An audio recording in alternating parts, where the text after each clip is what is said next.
Welcome to West Wednesday, number 658, Justice for Tyrone West and all victims of police brutality. Tawanda, it's all yours.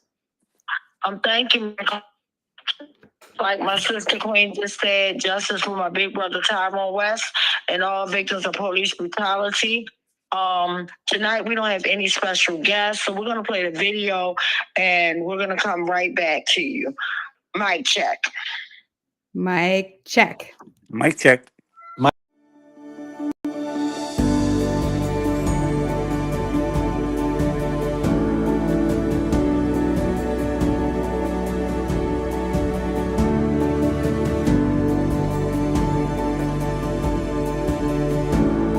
Can't stop, won't stop, till killer cops are in cell blocks.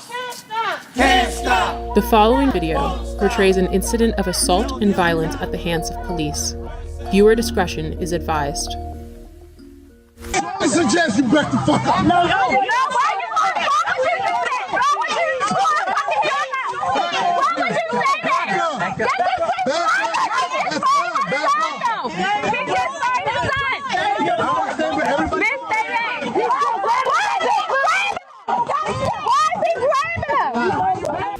This is Baltimore City Police Officer Jorge Bernardes Ruiz.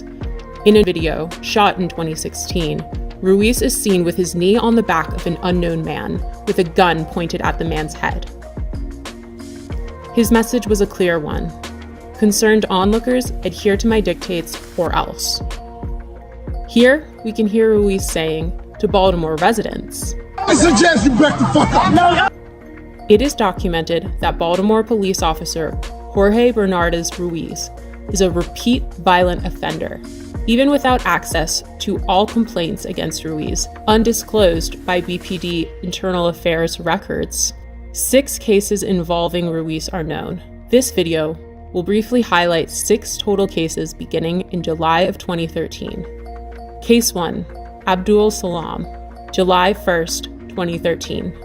Here Salam is seen victoriously smiling in celebration after the jury found Ruiz and 2 other cops liable for brutality against him. However, because the trial was civil, not criminal, Ruiz was not fired and he did not go to jail. Police profiled me. They followed me in the back of my house, harassing me. Police proceeded to violently and hostilely approach my van with me and my son in it. As I announced, this was my home, guns drawn. Once they reached my vehicle, they violently pulled me out, ramshacked my vehicle with my 3-year-old son strapped in his car seat, threw me against the gate, slammed me repeatedly. Picked me up by my feet, and while I'm upside down, they proceeded to drop me on my head, hog tie me, and immediately when I fell on my head, Ruiz, in a wrestling type of action, and kind of hit his knee against my neck. I was arrested. I had no idea what I was being arrested for. My son is scarred to this day. He remembers the incident as it happened yesterday.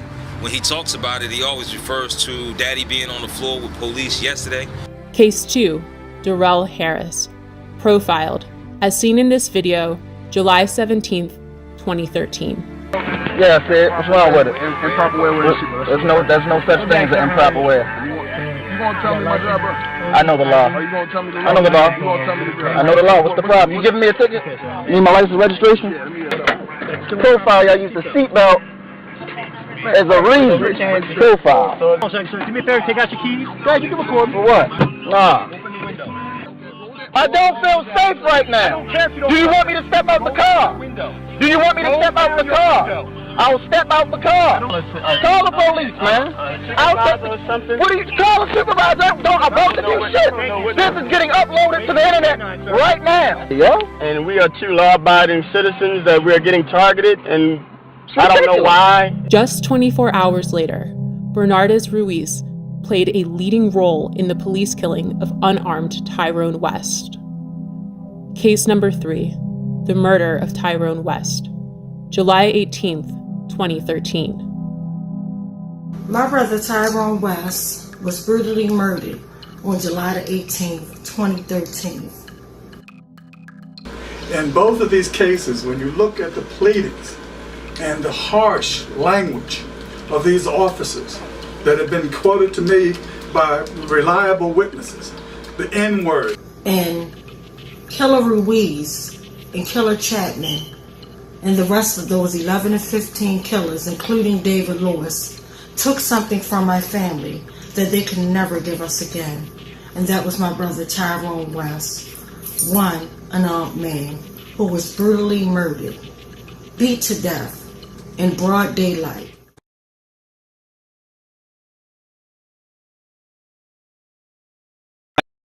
Mic check. Mic check. Yes, mic check. So, first of all, I want to thank everybody that's tuning in tonight. And I just wanted to let you guys know where my heart and mind is at right now. And literally, it's like all over the place with everything that's going on right now. Not just in our city, but literally it seems like it's happening. You know, it's sad that no one is safe, and we're not safe from people that's supposed to serve and protect us. That is utterly ridiculous. It's very sad, and it's very disgusting. And literally, for us to be boots on the ground last week, literally right there on Bel Air Road, you know, for a victim that was, you know, gunned down. I'm talking about shot 16 times, guys. 16 times. And, you know, they claimed he had a weapon, but nan time did this young man pull out his weapon, fire nobody. Nan time did this young man get a call of violence or anything. You know, literally this young man was going into a bar and literally he was stalked by a serial killer. And I'll repeat, this is not the West Cornish, and this is strictly Tawanda Jones. And I'm talking about Dwight Hawkins. Dwight Hawkins was literally minding his own business, going inside of a liquor store. And when he changed his mind and didn't want to buy anything because he noticed the serial killer that pretty much killed, you know, was involved in the execution of Abdul Bilal, I'm sorry.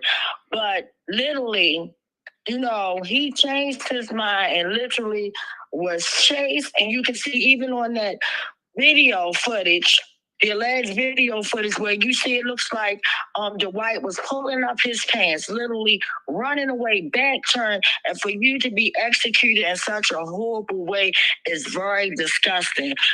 Can't even and walk inside of a liquor store and change your mind without getting harassed.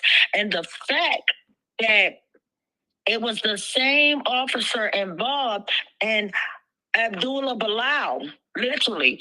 This officer literally was, it was sad because we were talking about this, and I even spoke about this when we were outside, when we did the protest outside. I'm like, you know, we were talking about the AG's office, Anthony Brown's office, and saying like how they dismissed, you know, Abdul Bilal's case, you know, and let these killer cops literally, you know, go back out on the street. But the fact that he just got off a last suspended with back pay, guys, in January, right?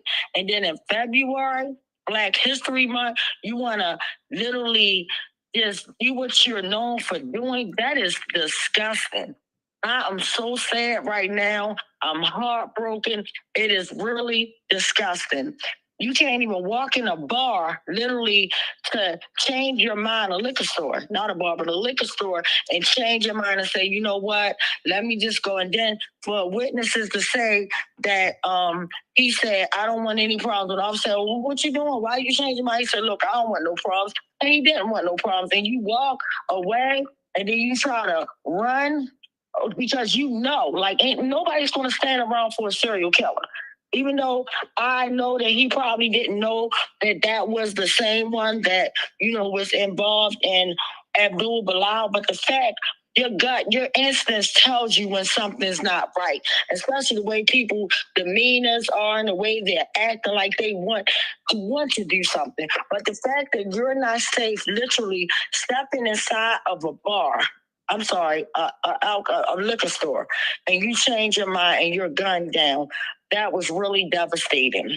And it makes me think about another case, and I don't care if it was in the city, the county, it's all the same. You know, different names, same games. No accountability, no justice, just us. And I'm thinking about Samuel Brown, AK known, and this is a prominent figure in the Black community. You know, everybody, you know, lots of people know Samuel Brown, aka Big Sam, you know, and for this man to be literally in the morning, sleep, like pulled over. So anybody always say, and in driving school, they teach you if you're feeling sleepy and tired, pull over, you know, take a nap, do not drive while you are sleepy, while you're tired. So for whatever reason, he decided to fall asleep in his own damn vehicle. Not nobody else. He didn't steal nobody's car. He didn't do anything. Literally to be woke up, and I guarantee you with such brutal force to be, you know, probably talked upon, and then literally for these, oh my God, gang members that are hiding behind a badge. You know, it's sad, a legalized gang. Acting under the color of law is disgusting. But literally for Big Sam, AKA Big Sam, but for Mr. Samuel Brown to literally be in his own vehicle, minding his own business, and someone make a call about somebody sleeping in their own vehicle. And I feel for the person that probably made the call, because now they got to live with, oh my God, I didn't know this was going to escalate. And it's just so sad. It should not be no type of situation that a law enforcement officer is called and someone is leaving, scratching their heads with that lingering thought like, oh my goodness, why did I make this call? Why did I end this person's life? And it's sad. A simple call as to, hey, check on this person, make sure they're okay, should not turn into someone getting brutalized. But literally, the stuff what I heard happen to Mr. Samuel Brown, aka Big Sam, literally to be woke up, and then you have this officer literally to punch you so hard with great force. And I don't buy none of their lies, because they always lie. They lie on the people that they hurt. Just like they lied on my brother, they lie on the victims all the time. They want to act like they're talking for the victims. And we know that what they're saying is no truth to it, even if it was true. So they allege that, oh, he was supposed to get out of his car and try to hit somebody in the arm, which makes no freaking sense. First of all, you can't even, you playing Russian roulette with your life. But even if that was the case, God forbid if that was the case, that should not end up to somebody sitting up there, taking their fist and breaking your nose and breaking your jaws, and the second hit you so, and I guarantee you they had them handcuffed, because these are some bullies. These are some straight cowards with badges, and literally probably had them handcuffed and just touching them. And it just takes me back to slavery, when they used to just beat us for no reason, hang us from trees, do all type of things. It is disgusting and very heartbreaking, and it's devastating. But for you to literally break someone's nose and break their jaw and literally hit them to the point that the second hit made him hit his head on the sidewalk, and then he pretty much was brain dead. And the fact, guys, that when this horrific, brutal attack happened, you didn't notify family, you didn't notify anyone that I know. Off the top, you knew who that driver was. You knew that was Mr. Samuel Brown, but yet what you did, you waited 12 hours. And when they wait those hours, they are covering their hind parts. That's what they're doing. They're covering. They teach them that in training. Cover your, you know what? Cover your AWS. That's what they're taught. Literally. So 12 hours while you're covering your, you know what? This poor human being that was great to the community around him, everybody loved him. And you take that kind of time and you wait 12 hours later, that is disgusting. And they still ain't released the body cam footage. And we know with the body cam footage, they can cut and do what they want to do. And I'm getting sick and tired of they got 20 days to show you this. It don't take 20 days to show a video. Excuse me. It does not take 20 days to show a video. All you have to do simply, we should have 24 hours to see the video, not 20 days. 20, if you want to give us 20, don't even give us 24 hours. Show us that video in 20 hours. We don't want to see it chopped up, edited, and played to where so you make it seem as though you guys got the right of way to play judge, jury, and executioner. You don't have the right. And even in the White's case, that was heartbreaking and devastating. You don't have the right. And the fact that Anthony Brown's office failed, they failed. They failed Mr. Dwight off the top. They failed Abdullah. Because if they would have took actions with Abdullah's case, and this is so freaking heartbreaking, because in my brother's case, if they would have took action when Abdul Salam was accosted, brutalized by the first killer cop, Killer Ruiz, who we showed the video, which it was up to 20 cops. Let's be crystal clear. It wasn't just Ruiz acting bad bully that he is, coward that he is. You know, it was others involved, including women. It was disgusting, but the fact, if they would have placed Killer Ruiz behind the desk and kept him there, should have placed him in a cell block with what he did to Mr. Abdul Salam. They would have arrested him immediately on a heinous attack on Abdul Salam. We wouldn't be here. That's right. They would have took prompt action. And Abdullah Bilal's case, we wouldn't be here. So how many more victims got to get brutalized? And the fact of what they do, they move them around. I've been told y'all that. They move them around from district to district. They'll move from east to west, west to east, north to south. It's disgusting. Instead of moving them into a jail cell where they belong at, in population, serving time for committing a crime. It is disgusting, and it's beyond out of control. And it's taking me literally back to last year, literally, when we had all the community members that went through, and we stood up, we went down Hoopy Hall, and we had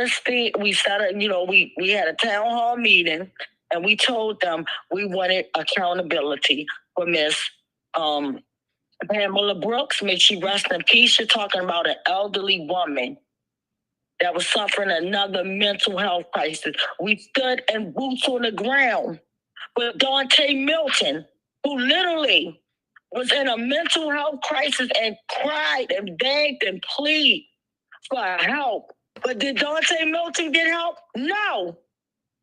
He was brutally executed, and for them to come back with all this foolishness, all the foolishness that they come back with. At what point are we as people, as community, going to say enough is enough and shut it down? And when I say shut it down, that means do not spend, do not buy, and literally put boots on the ground and say enough is enough until we let this one go, that one go. And right now, I demand that Worthless Woolley be fired. Even though I know he ain't got nothing to do with the county, he doing too much in the city. He doing too less. Any top cop, I don't care what jurisdiction you in, if you keep on failing us, you don't need a job. You need a cell block too, because you are pretty much a part of what's going on. You are a part of it. You put yourself on the front line to disrespect the families and not protect us and step up with this foolishness and stick behind these brutalized gangs. You are a part of it. I don't care who you are.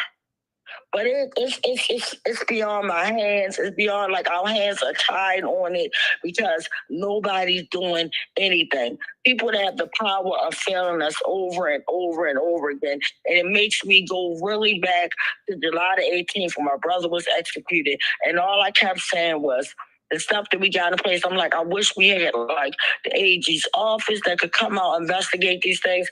But they're doing the same thing. There is a regurgitation of what the killer cops are saying. It's no justice, it's just us. And it's sickening. It's so sad. Like, how many people have to be brutalized, executed, abused, all this stuff. And then literally, for me to learn about another guy, a young man that was suffering a mental health crisis at a crisis center, y'all. And somebody from Howard County Police, literally, this guy came out, he had a knife, he was threatening to kill himself, and all this stuff, whatever, he needed help. This is a place, guys. It's a place where they have residents that are seeking for that are there for mental health. And you know that you're going to a place like that, and you're not going there to de-escalate. You're going there to act like you're playing an actual game. You're playing a game without life. It's almost you're watching real life Mortal Kombat, where they're like, finish them. They act like they Liu Kang in them. It's disgusting. And meanwhile, you're playing Mortal Kombat with our lives, leaving our family members to suffer with the burden of not having us anymore, and to suffer with trying to fight for accountability. It's sickening. And for me to learn that they just passed another bill today, y'all, at Poopy Hall today, y'all, to give these serial killers more access to us is disgusting. It is disgusting. And then they do this type of foolishness in the middle of the daytime when they know most of the folks are either at work for work, and they play right in our face. But our blood is on the city of Baltimore's hand. It is disgusting. And all these politicians, they come out during election time with all this false hope and promises. We're going to do this, we're going to do that. And the fact that me and the mayor were really good friends, we were cool. Like, sat down when he sponsored the gag order bill, when he was the city council president. But for you literally to stand behind worthless Worley and not let us pick who we want to pick is disgusting. So it's not about the income. It's not about the outcome. It's about the income. Everybody's worried about a dollar bill because I always say it's not about the income. It's about the outcome. But people nowadays, they don't care about the outcome. All they care is about the income. And it is sad and it's disgusting. And it's like, enough is enough. We're past that point.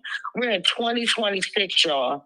The weather is now just about to start. Spring is about, like, literally, we're springing forward this weekend.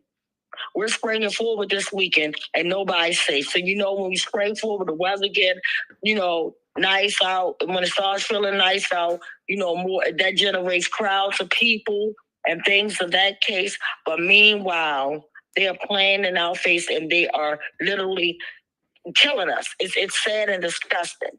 And the case that I was talking about, it was the last case I mentioned. It was this happened outside of Columbia apartment building, and it was a man who was fatally shot by Howard County Police early Sunday. He was a resident of the apartment complex that is dedicated for supporting adults with disabilities.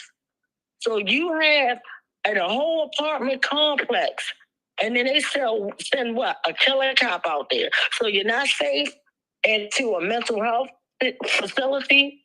You're not safe taking a little nap in your vehicle and saying, I feel a little tired. That is so sad that those injuries that he suffered, I'm talking about Mr. Samuel Brown, He didn't suffer those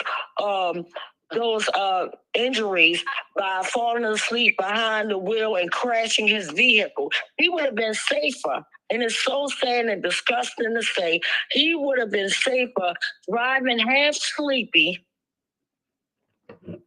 than to pull his own car over to be woke up by a killer cop. Badges, bullies with badges.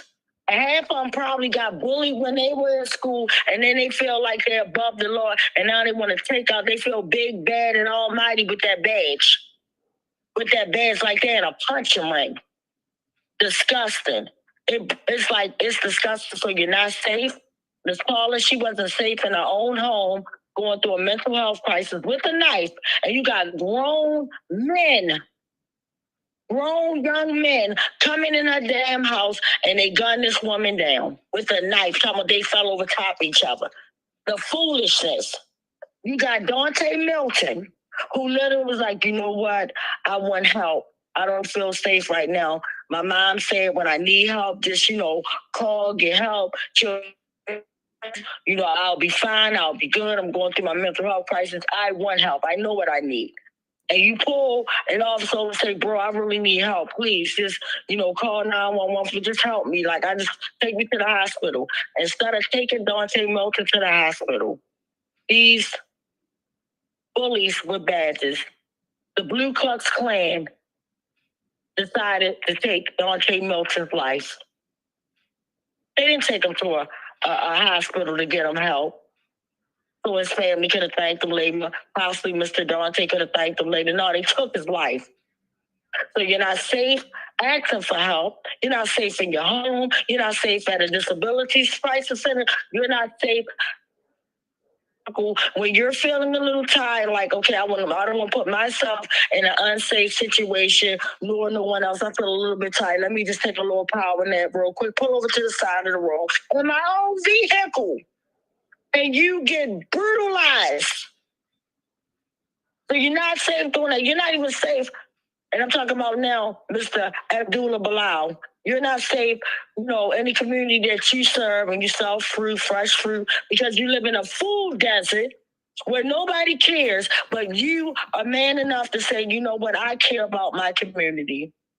Let me put this on, my horse buggy, and let me take it through the community, make sure they get fresh fruit and vegetables. They ain't got to worry about I got it. Then somebody robbed you, and then you like, okay, oh my God, I'm in fear. I don't want nobody robbed. I'm just trying to feed my community. But then you have your weapon, you have your weapon just so that, God forbid, if you get robbed again, so you can kind of stand your ground. But yet you get, somebody just made eye contact. They saw you with a bag, and then now you get gunned down by this serial killer, y'all. The same serial killer that went after Dwight. So now you're not safe in your community, feeding folks, they get gunned down. You're not safe in your community walking into a community liquor store and changing your mind because you see a serial killer, you see cops, you see the hot boys, you see law enforcement. You don't feel comfortable. You know how they take people's lives. You know how they mess with people, whatever the case may be. And even if you're like, okay, well, damn, I got my weapon on me. I don't want no trouble. Let me just get out of Dodge. I'm not robbing nobody. I don't even want them to try to arrest me. Let me just go. I don't want no problem, sir. And you put your hands up and you walk out the bar to get gunned down. I have had enough. And then what? All the racist people, they jump online behind the internet gangsters. They jump online and say foolishness. They laugh with the laughing emojis. It's all fun and games till it happens to you and your family. It's all fun and games until it happens to you and your family. We live in a sick society and a sick world. And let me take that back, because the world is not sick. Society not sick. It's the people. It's the people in it that's doing these horrible acts. And it's disgusting, y'all. Like, I have had enough. At what point are we? And then it makes me even think, especially since we're talking about National Women's Month. Women are the most disrespected, unprotected beings in America. And where we safe at? I think about Sonia Massey, who heard problems outside of her home and said, let me pick up my phone. Let me pick up my phone when I'm in my home, somebody trying to break in my home. Let me greet. You don't go fussing a little pretty petite woman, go to her door with her little house coat on in her own home. They probably took forever to come. By then now, she done start cooking. She's boiling water, whatever the case may be, cooking a little food. You know, her own minding her business. Just waiting to see, let me, see if somebody can come check to make sure ain't nobody breaking in this house. Right now I'm in here. My kids might be gone to make sure I'm safe. And then you let the killers into your own home. And you come and say, good evening. And then you say, I love you. You can't even go to the door and say, I love you. Just letting them know, hey, I don't want no problems. I don't want no smoke.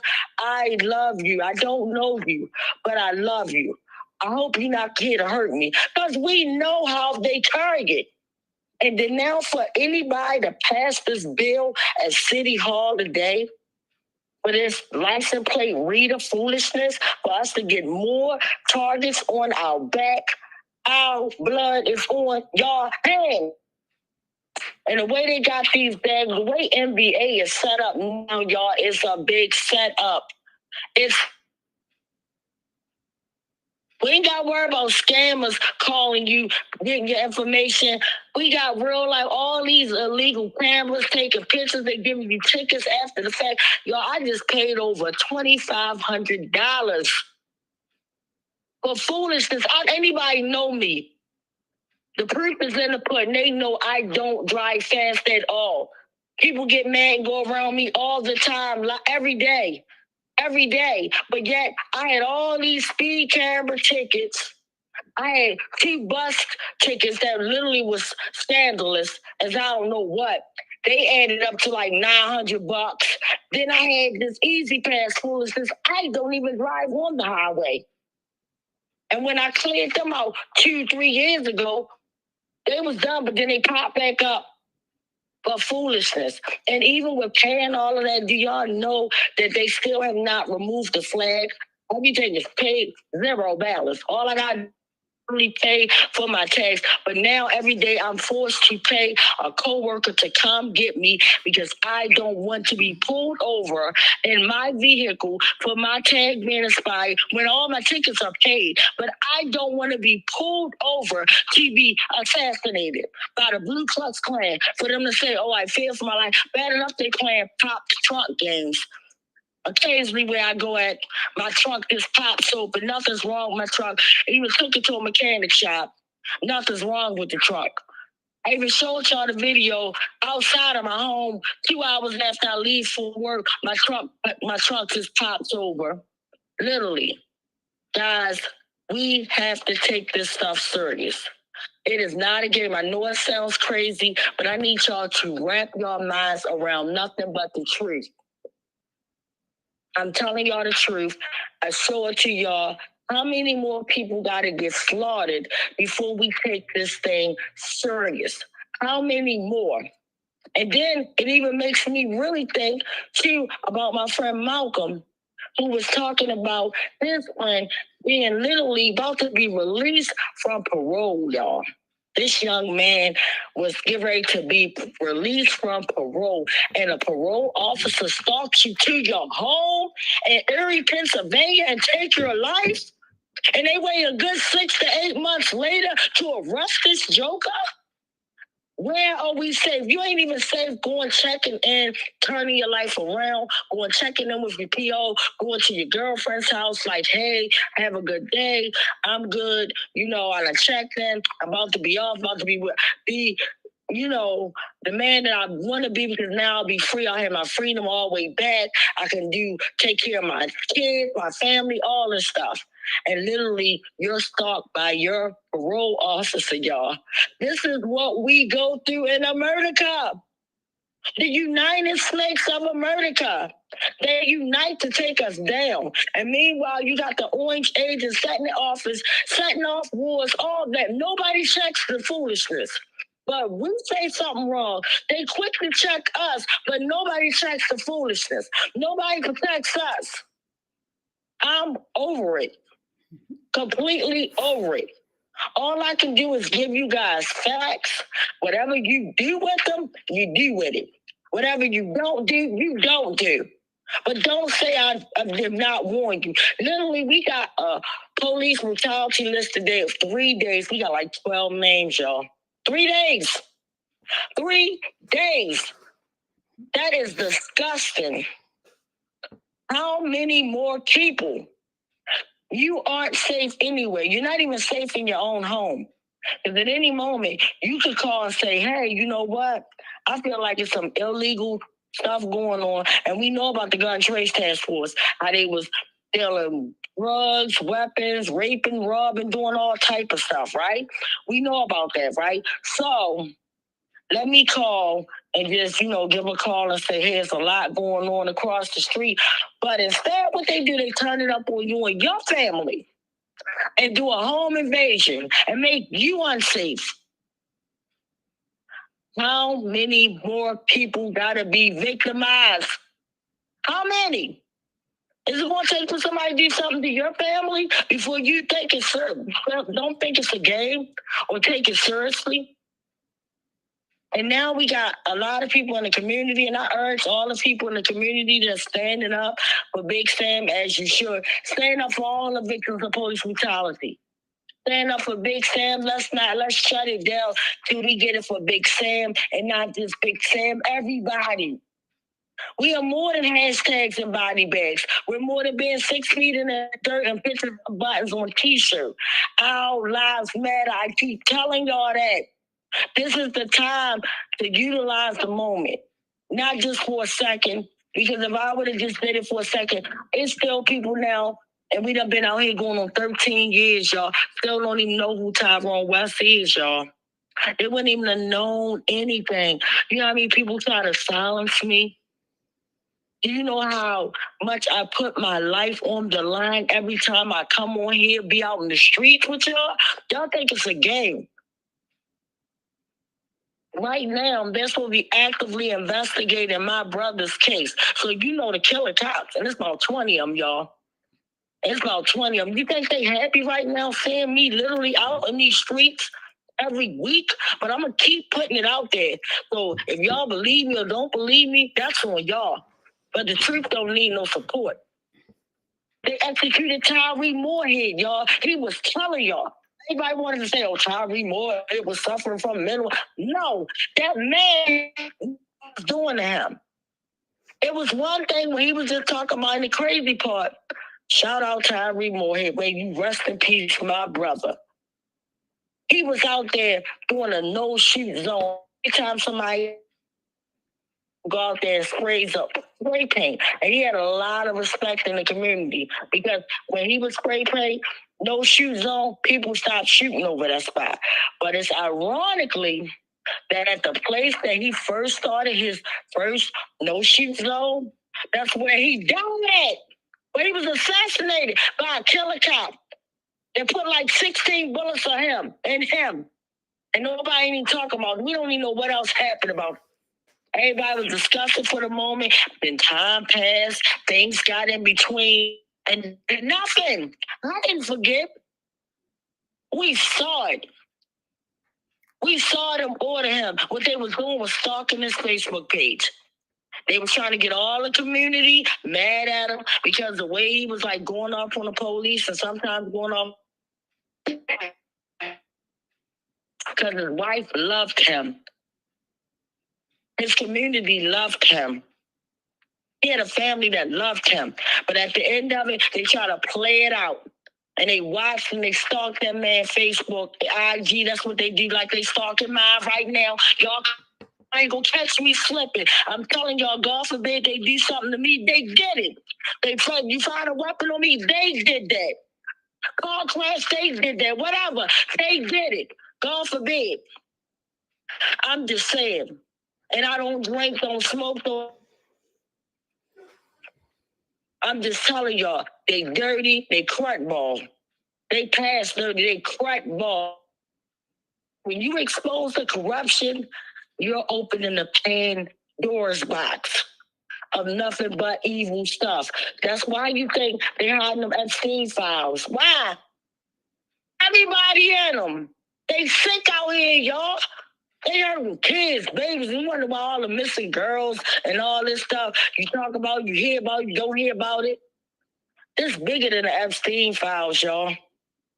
It's our everyday life, and we just living in it. And the people that's comfortable, that's not getting affected, y'all live a life like, oh, it's just a beautiful thing. Yeah, it is beautiful, but what about the people that's getting harmed and hurt by this corruption? Think about them while y'all having a beautiful, joyous time. At least say something, do something for them. Maybe that they can live and have a beautiful life too. Never forget where you came from. I don't. I won't. It's sad and disgusting, y'all. Nobody is sick. And it's getting worse out here. I hate to be the bearer of bad news, but I'm telling you, it ain't getting no better out here. I'm hopeful, I'm prayerful, all that. But it is getting worse out here, y'all. It really is. A man, a prominent figure, y'all, sleep in his own damn car. And he get beat down for no reason, to the point that he pretty much was in a coma. And they reached out to the family 12 hours later. Disgusting. Another man, they make me think about Timothy Fleming. Another man going through a mental health crisis. A knife. What they do? That's like walking to a gunfight with a butter knife. You come and gun him down in front of his damn kids and leave the kids in that house. To the point, his mama finally got them out of there. Bless her heart.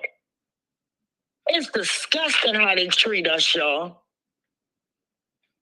And I was just looking at one of my memories of another Black, beautiful queen. May she rest in peace, Nicole. Well, we just literally, I think it was like yesterday, was a commemoration of when we had like her, her ceremony, her farewell, right? That broke my heart, y'all. I'm still in shock. But this Black, beautiful queen, she not only fought about her daughter, who she lost, Aja, the violence, a 16-year-old baby. I remember what Nicole said. They had no respect for Nicole. They took her daughter down there and questioned her baby without her and literally brought her back to the house. And 2 hours later, her baby was gone. Nobody held account. Accountability for her father-in-law, Anthony Anderson. She never got a chance to meet this man, but she put her life on the line talking about this man. And Anderson, another man, not even safe, going to go celebrate his grandbaby's birthday. Something that's supposed to be so happy is now a blessing and a curse. Because every time she think about the day she was born, she think about the day her grandfather's life was snatched. What same kind of situation? Walk to a liquor store. My business, getting ready for the baby birthday party. And what? Helicopters come up from behind them. Brutal. Bullies with badges. Cowards with badges. The Blue Klux Klan. Threw this man on his head like a basketball. Broke his rib, his spleen, everything. And what? The medical examiner's office, David Fowler and them, they got it right. It was deemed a homicide. Did anybody get charged for that? Not at all. No one got charged with that. All they did was after that, they stopped being transparent and putting it out there. David Fowler was doing his foul stuff that he do, covering up. Saying people die from, foolishness, natural causes, all type of foolishness. Yo, it's sad, the world we live in, and we going for that. How do y'all sleep comfortable at night? And right now while I'm speaking, there is baby being born in this world. They're babies. literally being born in this world right now. There's a doctor somewhere, a midwife, someone is helping to this unsafe world right now, y'all. At what point are we going to do our due diligence as human beings? As human beings, to protect our own.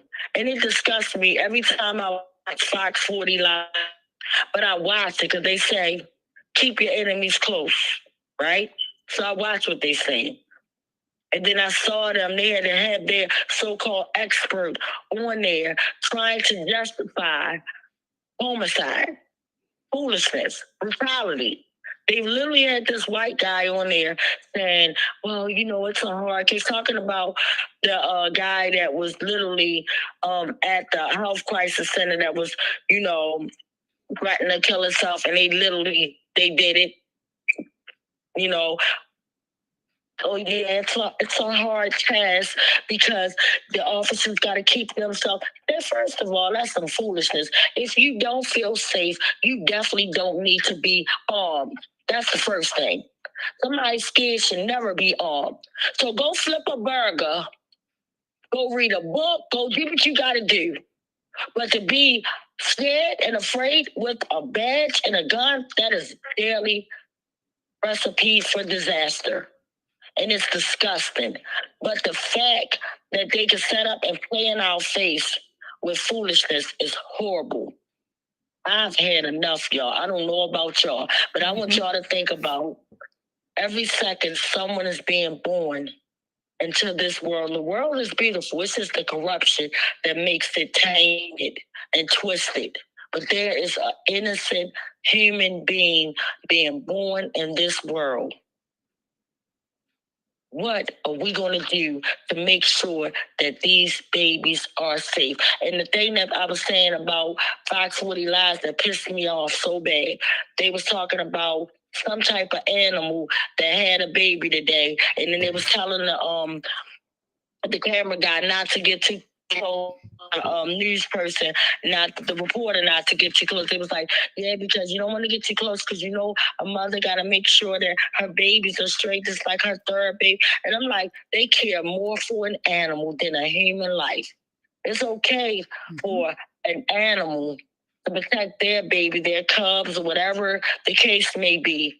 But we can't protect our own babies. We can't protect our own selves. We can't protect our own sons, daughters, fathers, uncles, cousins, friends. At what point are we going to protect ourselves? So I'm going to do a mic check. I'm going to see if anybody else wants to join in. And I'm happy tonight that I have Uncle Bill in queue as well because he has been and I'm just glad that he's able to join us tonight. But before I check in the lines, I want to see before I check the questions or comments, I want to see if Uncle Bill or Hillary wants to say anything. Mic check. Mic check. Mic check. Hillary, I defer to you, but I would like to say something if you speak first. Okay. Well, there are some comments that I can read when we're done. But one of the things that I've been thinking about is how so many people who hadn't been out there on the street before, many of them white people, are going out now and appalled with what ICE is doing. And what we all need to remind everyone is that ICE is working from the police playbook. They're doing what police have been doing forever. And it's just now when it's happening with ICE that some people are being aware of it. And when you know, you can't unknow. So when you see this bad stuff going on, understand that the police have been doing this forever as well.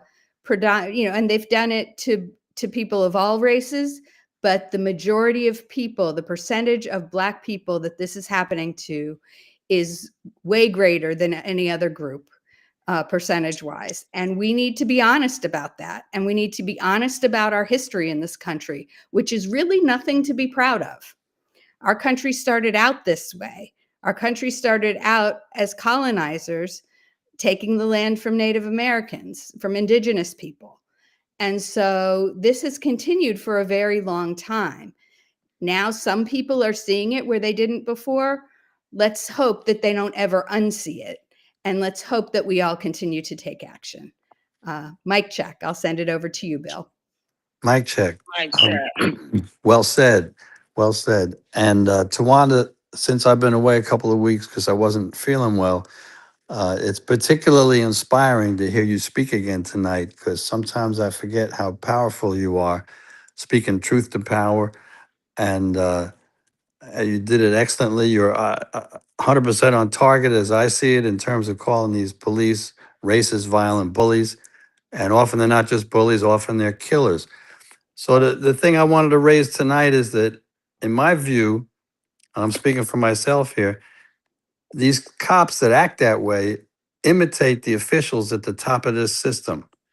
So I want to take it to the situation in Iran for a moment, because the top officials are killing people there at a much higher rate than the police are killing people here. Both horrendous. But they've already, in a few days, they've killed more than 10,000 people. So if we wind it back a little bit, in 1953, the president of Iran was a guy named Mossadegh.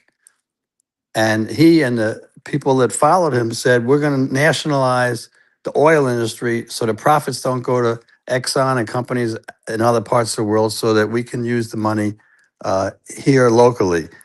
And the U.S.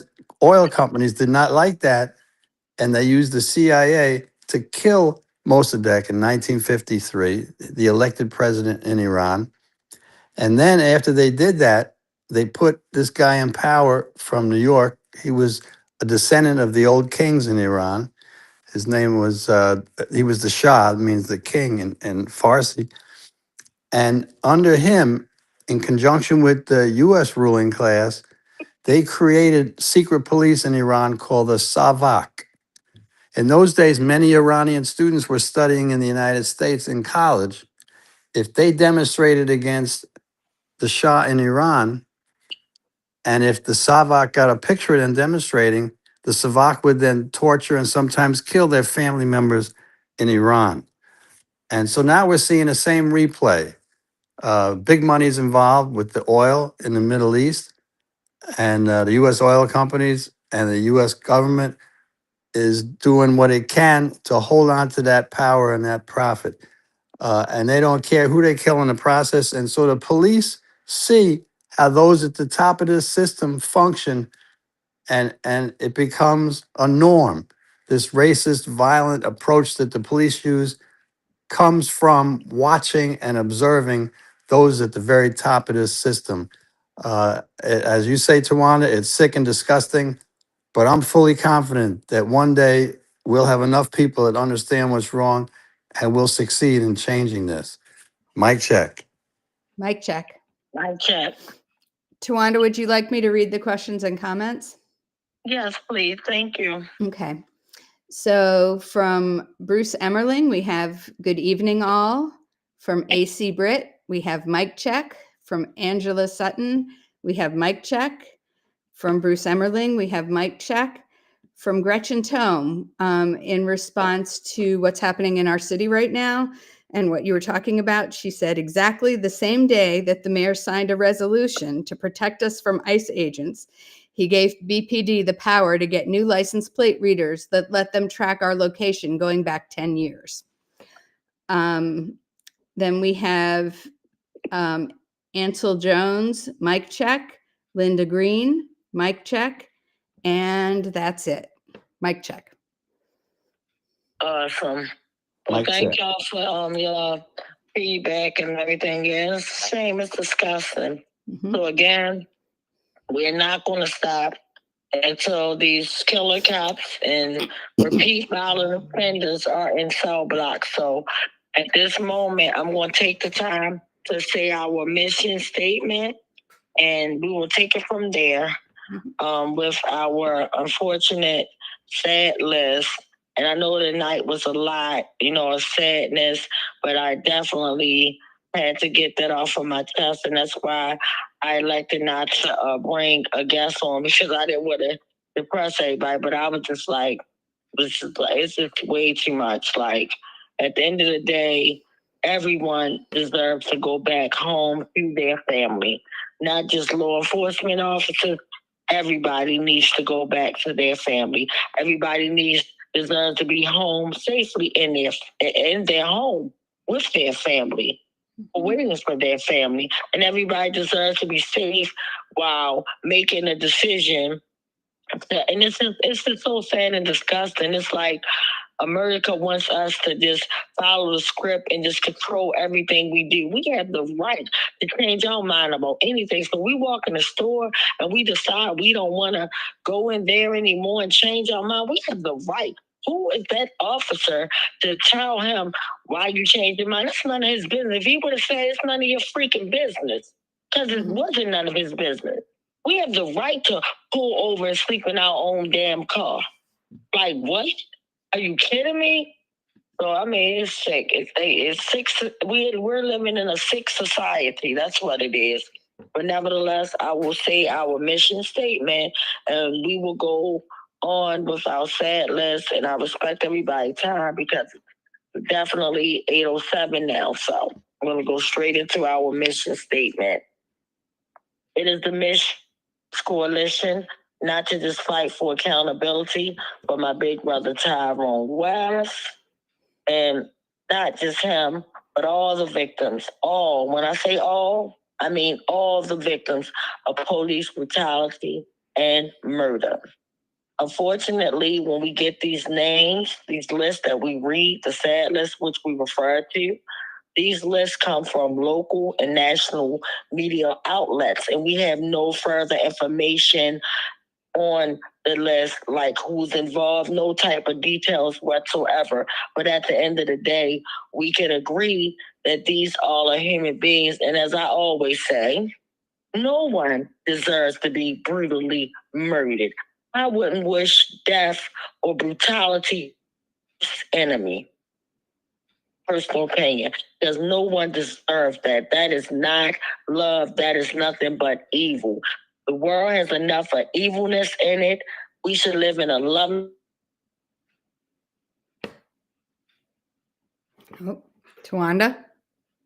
And if you're having a disagreement, that is the time that you sat down at the table. You can get a mediator, and all the parties involved can sit down and they can come to the table and pretty much talk it over. And guess what? At the end of mediation, everybody gets to walk away. No one is hurt or harmed. That's what we believe in. Peace and love. We're coming from a caring spot, so we're not trying to exploit nobody, trying to, we don't have no motive, alternative, no alternate motives or anything other than just trying to seek accountability for everybody. Everybody deserves accountability. It's just sad and disgusting. And again, we don't have any details. But all we do know that we should not have to live in a world where people that are supposed to serve and protect us are the ones that are protected while they're serving us brutality up daily. That's a big problem. And not only that, we care about the community too. We don't believe in community violence. We don't believe in violence at all. And even though we got some people that come from, different backgrounds and beliefs, but we do agree and we come to this agreement. This system is dirty and rotten to its very core, and it needs to be dismantled. It really does, ASAP. So we definitely can agree on that. But again, we're reading these names not to exploit nobody, not to make anyone sad, but just out of a loving place to say, hey, this is not just a name. Because trust me, when it's a name that's the name, that could be your family member or someone you love and care about, the pain hits terribly and totally different. So we're just here not to, upset anyone or to further your pain. We're here to highlight these people. And as my sisters and brothers always come on here and they say, these people belong to a community. that love them, and they do. And I was so honored when I was celebrating my cousin's birthday this weekend. And at the lounge I was in, at Safari Lounge, they actually had a big shout out on all their monitor screens and said justice for Big Sam. But again, justice for Big Sam, justice for everybody. So with that being said, the time now is 8:11. We're gonna come back at 8:12 and read the names. Mic check. Mic check. Mic check.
All right, mic check. Thank you Mic guys for tuning in.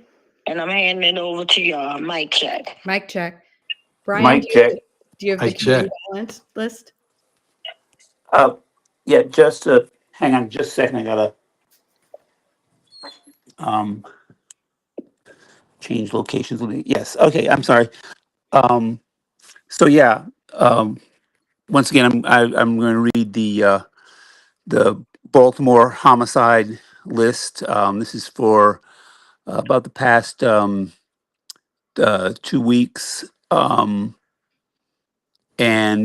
just to reiterate what we always say, that each of these is a real person with a real with real family, with real friends, real coworkers, real neighbors, and every time someone's life is lost, it reverberates throughout an entire community.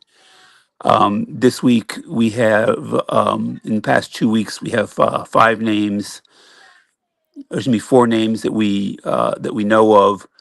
5 more names are listed here as unreleased, and we know, of course, that one of those is Dwight Hawkins. Um, but I'm going to leave that for the police violence list to read. But going to go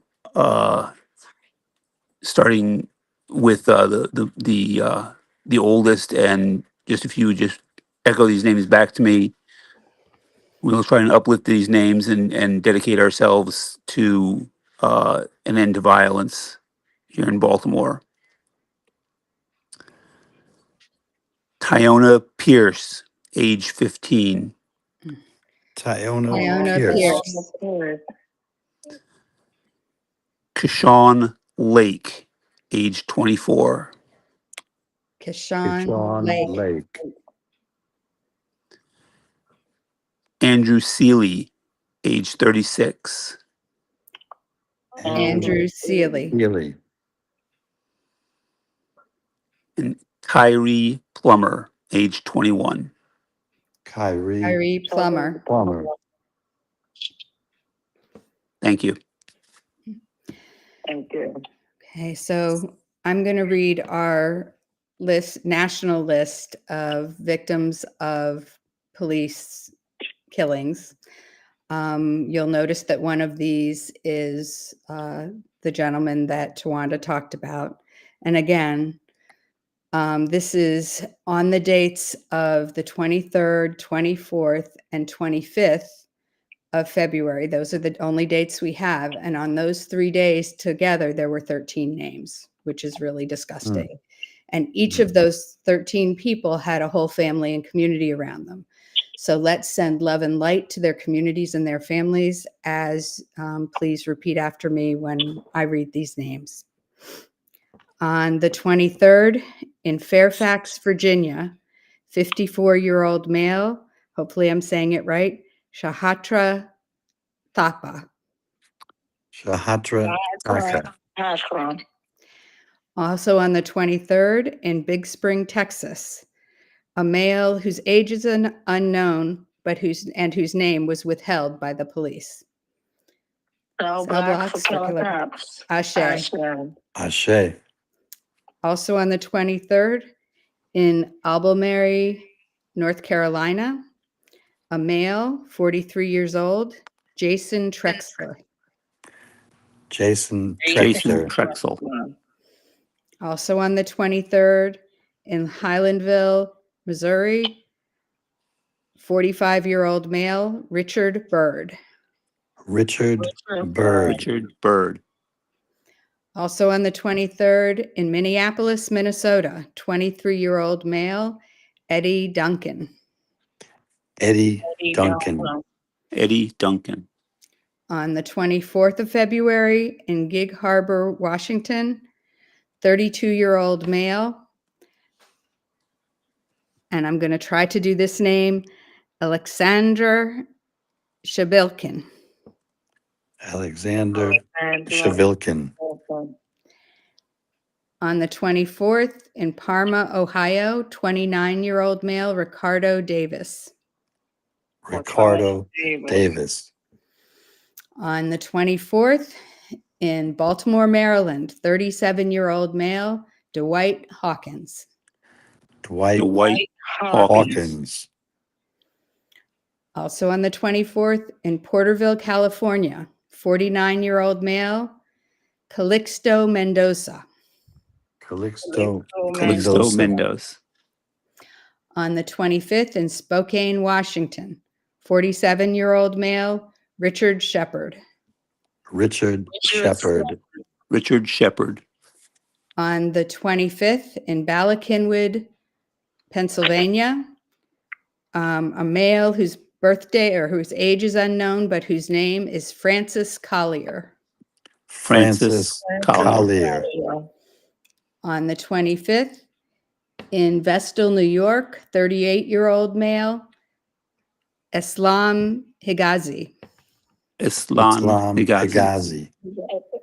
And finally, on the 25th, in Pahokee, Florida, 44-year-old male, Charles McLeod. Charles McLeod. Charles McLeod. And that concludes the horrible list for tonight. That is so disgusting. But again, I want to thank each and everybody that stayed to its entirety, that participated, that joined us. And we have some upcoming events I'm going to be sharing. We're going to be playing the documentary. If you didn't get a chance to watch, if you didn't get a chance to come out to the film festivals when everything was going down, you have plenty more opportunities. We're actually going to be having one, I believe it's next week, and I'll be sharing a flyer. It's for the Blue Wall of Silence.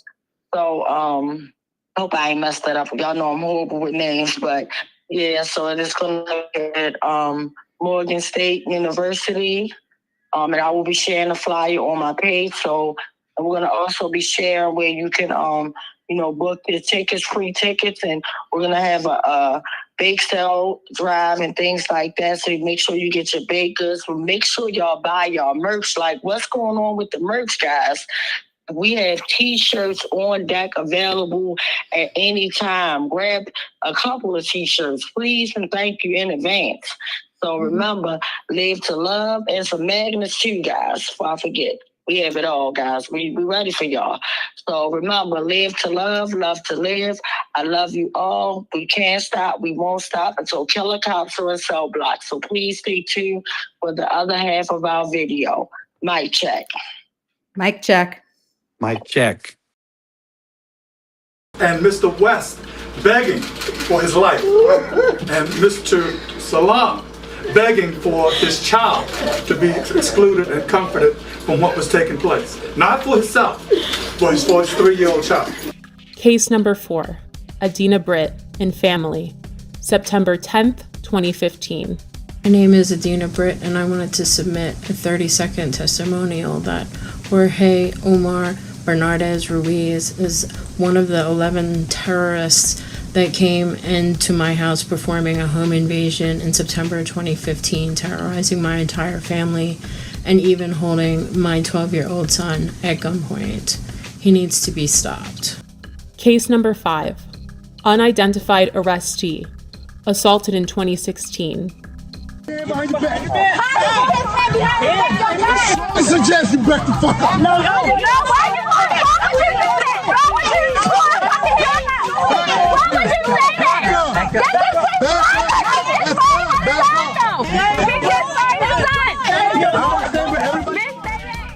Again, this video did not surface until the summer of 2020. Case 6, Thomas McCullough, May 2016 and February 2017. I heard my front door coming off the hinges like it exploded. Thomas McCullough says it happened twice.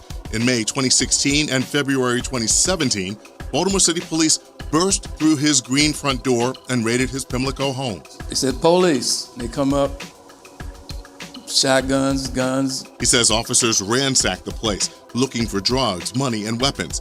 He took pictures of the damage he says they left behind.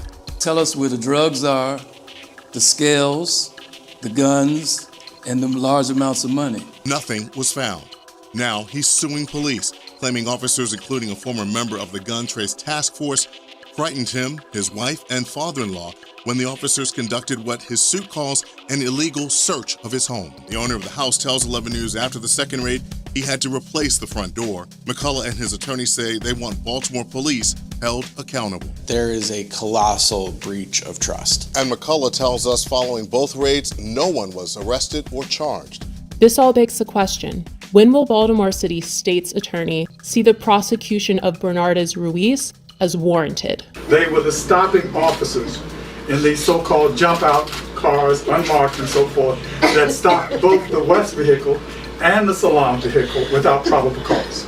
And these officers are the ones that also were joined by others, but they are the ones who initiated the stops, pulled both men out of the vehicles, and commenced the vicious activity that was thrust upon them. And the officer Ruiz that started this attack is still working with promotions. He is now sergeant. But the fact that this repeat violent offender had a history leading up to my brother. There was Darrell Harris, there was James Green, Joseph Green, Abdul Salam.